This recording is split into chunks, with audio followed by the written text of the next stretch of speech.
Hey, what's up, Dave? You live? Hey, what's up, man? Is this T-Rev? Yes, sir. What's going on? Not much, man. I found you today.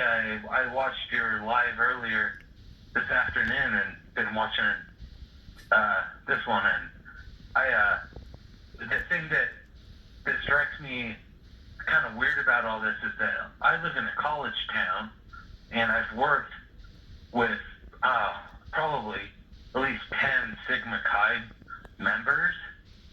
And the one thing that every single one of them I feel like has asked me is, if you were going to kill somebody, how would you get away with it? And I just wonder maybe, if maybe this is nothing more than some kid in a fraternity trying to prove himself. And that was it. So you said you worked with 5 or 6 Sigma Chi kids, and they asked you if you can kill somebody, they can get away with it. Yeah. Did I hear that right? Yeah. Oh And my God! I know that's a thing that just like maybe people say, trying to like have interesting conversation, but like just in my head, it's like it's always been these dudes that were in the fraternity. And so it makes me wonder if it's a thing that's in their like culture, that they ask to see how smart you are and whatever, and what kind of answer you come up with, and someone took it too far. Oh wow! What kind of dudes would ask you that? Well, That's that's crazy as shit, man. That's an outrageous statement, man. I'd write their names down. yeah, man. Uh, like, like I like horror movies and all that kind of stuff, and I'll watch those kind of things. But like when someone like in person says some stuff like that, it's kind of like jarring. It's like, what? Why are you saying something Stop like the that? cap. Yeah, man. Who said that to you? Like, literally, like I before I even called, I counted on my hands, like how many of these guys I can remember that I worked with at this bar, and there's like 10 of them. And I swore that question has always come up, and it could just be nothing. Like maybe people say that, but it makes me wonder if that's a part of that thing, and like someone just took that question and that idea and like took it too far. Like, oh, I'm gonna prove to these guys that I'm in the club or whatever. So let me hear this right. You said you were working with 6 Sigma Chi guys, and they said how could they get away with killing somebody? Yeah, more like 10. But they would say that to me. They would say like, You are fake news. if you're gonna kill somebody, how would you get away with that? And You know? what are these guys' names? Well, I'm not gonna. Let me get come on, drop 2 or 3 of them, first and last. First and last. That's a broad statement. I mean, you're calling me with this information when you should be on the phone with the police. Well, I'm in a different state. I don't care if you're in Mexico. If that's the case, and the people from the Sigma Chi told you that how could you get away with murder? I mean, I'd be on the phone telling them that. Well, I think they were. I guess what I'm trying to say is maybe it's like an exercise of like, if you were gonna make pasta for 100 people, how would you like prepare? How would you like execute that? Like, it's not like they're actually asking you because they want to do it. It's more like, yeah, how smart are you? How good are you? That's what I'm getting at, is that maybe they're saying, I'm going to present you with this question and see if maybe somebody at that fraternity took that question and took it too far. So you're saying, so you were saying you were in Moscow. No, I wasn't in Moscow. No, I'm in a different state. So, but you're saying you're in a different state, but you just said Sigma Chi House people. That's how they would get away with murder. So how would somebody ask you that if you're in a different state? Where did that come from? I guess what You I'm went from 5 to 10, so I mean, honestly, it doesn't even it sounds inconsistent. I worked with at least 10 Sigma Chi members, but it was in a different state, not from that, not in Moscow, in a different state. I'm just saying maybe the culture of that fraternity, like they have questions that they ask, and maybe somebody took that question too literally and too seriously as a way to prove themselves. And what state are you in? I'm in Utah. So I mean, you can't give up the identity of anybody who asks you that. You don't think that's important to the families that need justice? That you know these people Well, no, that could be there. I worked with these people. This is probably 10 years ago. I'm not trying to say that I know the literal people. This is more of a, me kind of scrutinizing the culture of like, you know, secret societies or whatever, like, you know, fraternities, like this club mentality, like, you know, our group and our thing. So you heard him. That is Dave. Dave is someone who said he called from out of state, so he wasn't calling from Idaho, Moscow, according to him. He said that some Sigma Chi fraternity boys approached him. I think later on he says in a party or something, and then they asked him, since you're a criminology student, how would you get away with murder, with unalivings? He said that he believes that they could have, with their Greek lifestyle, secret societies, etc., that they could have taken it too far, and one of them could have actually, or some of them could have actually done it. There was a lot of things that did not make sense with Dave's call, because he looked like, to start with, he was covering up obviously his identity, Sigma Chi fraternity's identity, but I won't be surprised if that was one of the fraternity boys who called in, playing a prank. Because the reason I say that is, if you'll remember in the beginning of this case, David B was on the internet playing with everyone. Literally, from Reddit to Facebook to everywhere he was on. And he was literally arguing with people, saying that we did not do it, but then he gave kind of hints.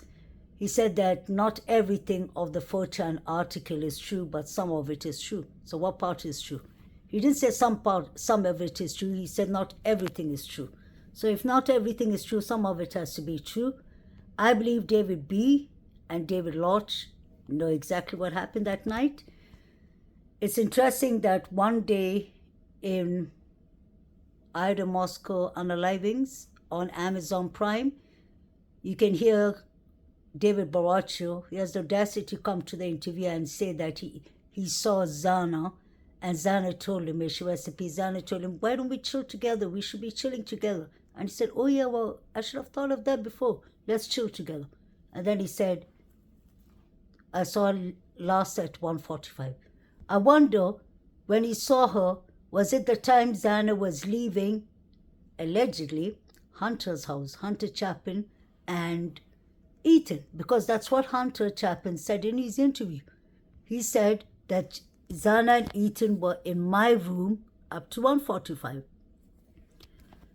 So I wonder if Mr. Sober Watch guy, because he was a sober watch, he said, he volunteered for the job. Quite strange. It shows me that he volunteered to stay sober on a Vandals night when there's a football, and these are party people. These are the fraternities that party like there's no tomorrow, that are busy hazing each other, using rugs. But David B. Baraccio allegedly was a sober watch person. I wonder if the white pickup that we saw at 156 that was standing at Kings Road, I wonder if David Baraccio and David Lodge were driving together.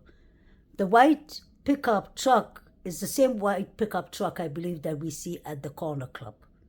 So I am really wondering if that could be the case, that they came, parked their car there. They could have left the car and waited for the girls at home and the 4 victims. I really believe Ethan and Zana were chilling, or they came back from the party and then they were attacked. Let's come back to Dave. I always believe, honestly, and I've always said that Koberger could be innocent. But I've even said that Koberger could be involved. And when it comes to being involved, I mean whether Koberger told them what to do, how to do it, whether they followed his research and there were participants in his research, which I doubt, because the research is signed by DeSales University. When I was back in uni, I know that for a fact we had to do ethical proposal research to start with. And then the board and the university had to sign it off. If they didn't sign it off, then that means there's something ethically, morally wrong with the research. You need to change either the topic, because they don't want you to get participants that are vulnerable. This is mental health. So they don't want you to be triggering people's experiences. So that's why I wonder why Koberger even decided to do this research. Maybe it's different from university to university, but DeSales University signed over the papers that he could do it. So I don't understand why they're making a big deal. I don't think he would have used that same research he used in a university to get participants. But I won't be surprised if Koberger had some involvement or the other. To be honest, anything is possible. He could have basically not been involved, but he could have told them what to do, or he could have come there for another purpose. Maybe he wasn't involved, but he came to buy rugs. That's what I always believe, because I see Bethany Funk is Venmo's, and she was dealing rugs from 2021 to 22. Things could have gone bad. The extra room that they were saving for a newcomer, Ashling Koch, that room, I believe, rugs were being sold out. Because if you watch all the noise complaints, you will notice that Hunter, the guy Eddie, not Bethany Funk, sorry. People think it's Bethany Funk. It is Emily Ant who's opening the room for the police, who's opening the main front door. And there was a time that the police came at night before they spoke to Zana, and they went back behind the sliding door and they said, put down the music. They were talking to a blonde female and a tall guy. That was Hunter and Emily again. My question is, what was Hunter doing there 24/7? Were they selling rugs in that house? I'm saying it out blatantly, allegedly. And I believe that, what's his name? Caden Young, the young boy who OD'd because of Demetrius and Emma Bailey, I believe he found out that they were dealing rugs. He found out that they were maybe who was behind the unalivings. He was going to snitch on something or the other. That's why they took him to Washington, Seattle, I believe, and they OD'd him.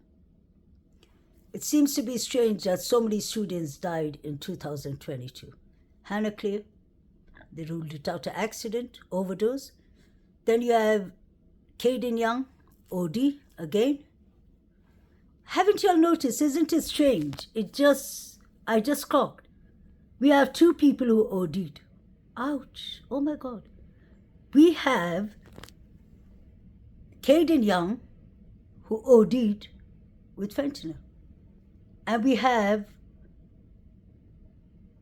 Hannah Clear, who OD'd with non-prescription medication, over-the-counter medication. Let's see that for a second. So we have 2 students who OD'd. And we have a rug dealer, or rug dealers, Emma Bailey and Demetrius. So were all these students silenced? We don't know what Hudson Lindo is autopsy said. Maybe he was OD too. And wasn't it strange that you're in the Idaho Moscow Unalivings Amazon Prime, you see the students texting each other when it happened and they're saying, I heard it was an OD. They got a wrong batch of rugs. Were they ODing these people to silence them? But why did this one end up in a quadruple? Is the question. Something is not right in this case.